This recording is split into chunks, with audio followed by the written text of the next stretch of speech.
If you've ever been wanting a miracle nutrient that actually reduces transplant shock and stops plants from wilting all the time, potassium. Potassium is the answer. So today's video, we're going to talk about potassium, whether you should fertilize with it, whether you should restrict it, what a deficiency looks like, what toxicity looks like. And it's all because it's number 6 on the list of the 17 essential nutrients. It is a primary macro, meaning it's still up there in importance, not as important as the structural ones, but still important. And we're going to learn some tasty little tidbits when it comes to I almost called it potash. I guess potassium. So potassium is interesting in the sense that it is incredibly responsible for the metabolism and the water regulation that takes place. So when we're talking about exposure to heat or very arid, dry humidity, or even transplant shock or stress from changes in climate, potassium is what regulates this and actually helps the plant to recover. Now, of course, potassium is a part of a lot of other things when it comes to the plant, but for you as a gardener, that's probably the aspect that you're most interested in. Now, potassium isn't like nitrogen. It's not like phosphorus in the sense that there needs to be oxygens and hydrogens attached and everything else. It actually is just in its pure form, K. And I don't mean K as in the word, I mean K, not millennial K. We're talking the element K. Now, K is somewhat mobile in the soil. So it's not like phosphorus where it's immobile, and it's not like nitrogen where she's just going everywhere. It is somewhat mobile, meaning in certain conditions, such as heavy water conditions, oversaturation, maybe even the soil type, if it's a sandier soil, for example, our levels of loss will be higher. But if we have a soil that is properly maintained in regards to water, maybe the temperature is ideal and it's in a loamy kind of clay-ish soil, well, then the capture or the mobility is lower. It's conditional depending on your scenario. Now, if you have a sandy soil, one way you can mitigate this is through the addition of organic material, for example. On the other side of it, when it comes to clay, you can watch this video here on how to actually fix clay soil. But regardless, it's something to think about because if you are in a sandier soil, you're going to want to apply potassium more often.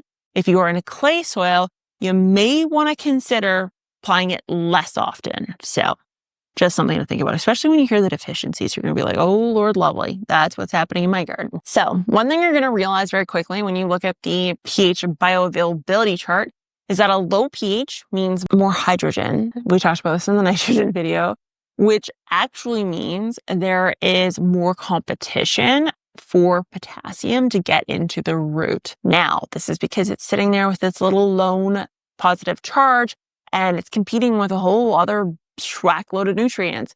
So pH actually is quite a key factor in how much potassium is uptaken and actually how much is also held within the soil, which is why I say cation exchange capacity is a huge factor in how well this nutrient is within the soil. So definitely something to think about.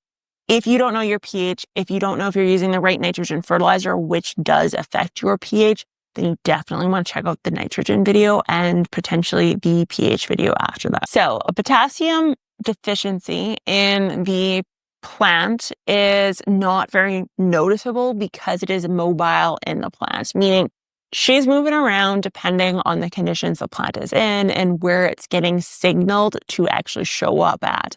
Now, because it's mobile, it doesn't necessarily show up again in one place. While you could expect it more so on the bottom, it could literally show up anywhere. And it's curling of leaves. I would lean on the yellowing of margins before I would lean on the curling of leaves because that's usually what you see first. Now, if you are noticing a restriction in uptake or less uptake, first thing you want to look at is your soil pH because it's not very likely that you're low in potassium off the hop, particularly if you're not doing very intensive levels of gardening and you're continually reviving the soil with, say, organic material. The reason for that, again, is because toxicity of this stuff is wicked in what it can do. We'll talk about that here a little bit, I promise. But ultimately speaking, what we want to consider is that our cation exchange capacity, or pH, if you will, is in the right zone. Now, if it is, wonderful, we can go on to step 2. If it isn't, you do want to take the time to try to properly adjust your pH. Now, if it is in the right pH and you just want to add more phosphorus, remember, it is somewhat immobile in the soil, meaning you need to determine if you have a sandy soil or a clay soil, and then act accordingly. If you have a clay soil, you may want to apply it similar to how you would have applied the phosphorus, which is not on the root, but in and around the root zone. If you have a sandier soil, you could top dress or actually just get it in the general vicinity and let water and gravity kind of do the rest of the work for you. But ultimately speaking, you want to consider pH and your soil type when determining whether or not you should add this stuff. Now, potassium in excess is also another cause of blossom end rot.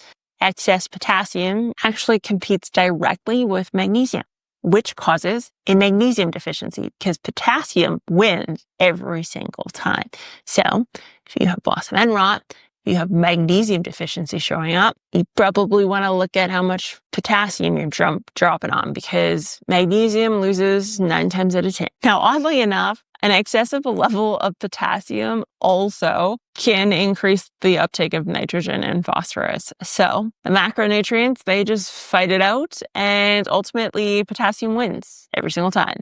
And so because of that, you will notice nitrogen and phosphorus deficiencies. So if you want to know what those look like, you gotta check out the previous 2 videos, such as this one right here.